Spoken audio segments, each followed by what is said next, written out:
to blow this balloon. Okay, what happened with the balloon? It literally went there. So if I'm assessing a child who's autistic, what am I going to expect from the child to do? What am I going to expect? If I'm blowing a balloon, I'm with the child and I'm assessing the child and I'm going like, okay, what must the child do? Go and get the balloon. So what would that mean? It means the child is engaging with me. And I'll observe that, oh, he was aware that I blew the balloon and then he went and fetched. So it's more of like a cause and effect thing where I'm blowing the balloon and it fell and I want to see socially, is he going to interact with me? He's supposed to fetch it and then bring it back to me. Then I could tell that, oh, this child. So when we do the ADOS, which is your assessment tool that you use for individuals that are autistic, we're looking at those areas in terms of social interaction. That would be me assessing social interaction. So I'm going to go into social communication. Let's talk about social communication. Social communication, what does communication refer to? Communication refers to the way we exchange messages. And how do we communicate? How do we communicate as individuals? We communicate through speech, we communicate through language, we communicate through our gestures. When I wave like this, I'm saying hello. Kiss.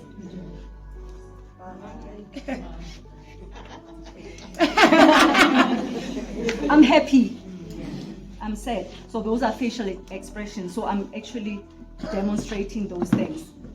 So in terms of social communication, what it is that is pronounced in terms of our kids for us to be able to tell that they're autistic, what it is that they're lacking in terms of social communication. They've got delayed speech and language development. What else? How do they communicate? Okay, tell me, how do our kids communicate, basically? They've got something called echolalia. What does echolalia mean? They just repeat what you said. Why do they repeat what you say? It's because they have no understanding of what a question means. How are you means. So every time you ask them a question, it's like they have no clue that you are asking a question. So they can't register in their minds that you are asking how they are doing. So they'll repeat, how are you, instead of saying, I'm fine. And even if they acquire language, the one thing about the language that they have, they lack something called functional communication. So they may be able to speak, but it's not functional. It's not at a point where if I go to an interview, they'll be able to understand when they ask me questions. There was a guy I know that is an educator, and he was saying that thing about one of his learners, to say that, you know what, when we teach this particular child, he can do very well with maths and all that, but never ever get him to do a maths task that has got something to do with, there were 3, and the 4, and then please tell us why no. He could do the maths in terms of the numeracy of counting, but now because that part of maths requires what? Comprehension. So our kids don't have the ability to comprehend language, so they lack the understanding of language. And then the other thing that they also have is the inability, they lack the ability to also interpret other people's facial expression.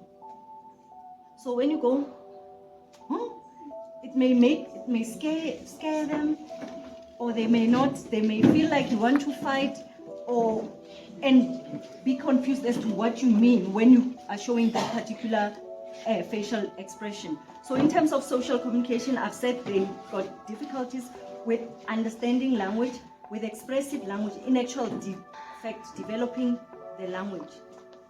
when we talk in sentences. What's your name? My name is Nomsa. But most of the time they'll just say Nomsa. They will not be able to say the whole sentence. That's actually my son.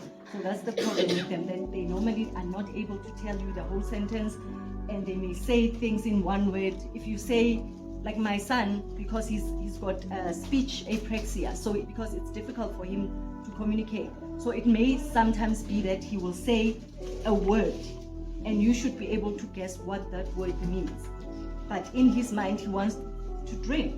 But instead of saying, I want to drink water, then what would they refer to drinking as? A cup, a glass. So in that way, they are communicating. But our challenge as individuals, that we think that communicating is being able to speak. Just speaking is communication. Whereas communicating is not just verbal communication. Like I said, it's all those things involved. So hence, when we teaching our kids to communicate, we shouldn't force them to speak. We should be able to see if they can, because the comprehension will be the one that starts first. They will start with understanding first before being able to speak. And sometimes why they're not able to speak, people don't know. Why is it that our kids cannot speak? Do you all know why they can't speak? Is there somebody who's got an idea? Is it not because of auditory processing? Auditory processing. But one thing that I don't like about the DSM-4, you saw I said something about, they said persistent. They did not talk about neurological. They didn't say neurological developmental. And we know that ASD is a neurological developmental condition. So your auditory processing is part of your neurological things, the processing. Everything that happens in the brain. So basically, autism is a condition that affects the brain. So the neurological impairment that they have, it affects parts of the brain that are responsible for planning, motor planning. So for me to be able to speak, I should be able to open my mouth. So they don't have the registering in their brain that you must open your mouth. And for you to say pen, you need to have the lips together and be able to say pen. So for them, they can't make a sense of articulation because of the disturbance in their brain, that there's no feedback mechanism that is telling them that actually you've put your mouth together and hence, the P came out properly. Sometimes they want to say P, but it's not coming out as P, it's coming out as T. And the auditory processing, they're not even perceiving or hearing it the way they're supposed to hear it. So the actual speech impairment that they have, and it's not all the kids who are autistic have all that. Some may present with that motor disorder that is called apraxia, or they call it dyspraxia.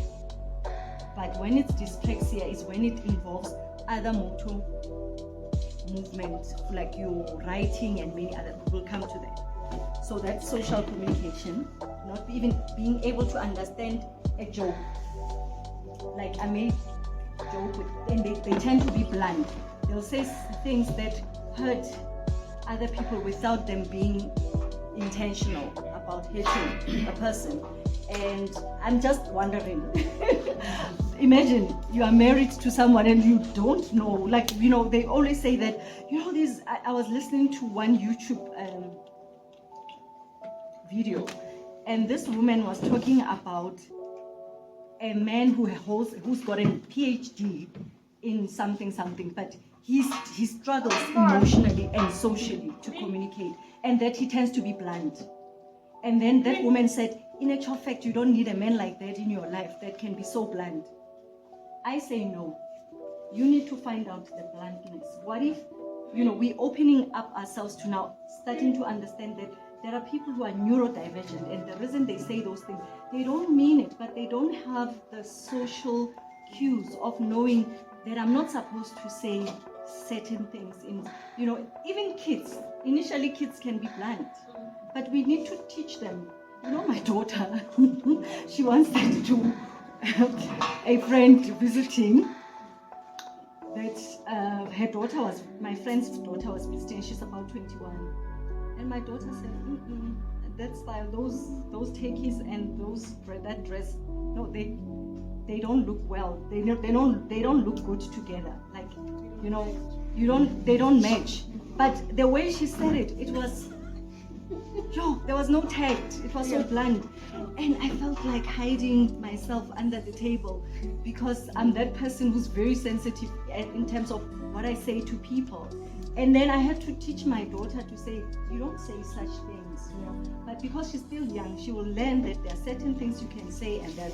But because she's a child, you can't take it personal. But if I were to do that and I'm a 20-something-year-old, then there's something wrong. So that is the whole part of social communication, and I hope I haven't missed out anything. And if there's any other things, we'll come back to that. I'm trying to not rely on the slide. They may struggle to, we've said they might struggle to initiate communication. Individuals who are autistic may even be scared to ask for something from you because, of that thing. They can't even initiate communication. Like you're sitting on a table with someone, and sometimes people like to say, "Oh, Mothateng, our friend, yeah, nice." And it's the autism, and the person struggles just to be even able to talk to you. So guess what? Now lately, we're not going to be judging people, and I think the autism is teaching us to try to understand other people's perspective, but not to go around diagnosing everyone. So they may also have delayed speech or language. I must actually talk to that part. Having delayed speech and language means that they've got the capabilities of learning, but they're learning at their own pace. So you still get those that are going to be able to learn how to speak. So it's not a one-size-fits-all, by the way. So there are those that when you do speech therapy and encourage them to pronounce certain words, they proceed nicely, and hence the importance of going to a speech therapist, that some end up actually being able to speak. Or even as they get older, then you see even the vocabulary grows. You look at your child and you see that they're different from when they were little. As much as they've grown, they've probably gotten a lot more vocab versus when they were younger. Okay, in terms of social interaction, let's talk to the part here, social interaction. Any clue as to what are the signs that we see in an autistic child that says there's something wrong with social interaction? Is there someone who wants to? Yes. They lack eye contact, so they don't look at you. Eye contact. What else? Social interaction, you said eye contact. They like to play in isolation. What else? I want you to bring the answers to me. Solitude. Solitude. They prefer to be in isolation. Something about. Okay, we'll get to that. I don't think it's part of social interaction. That will fall under restricted repetitive behavior. Under social interaction, I had a ball that was. If I throw you a ball, what must you do? Catch. And then throw it back. So we're doing what? 10 taking.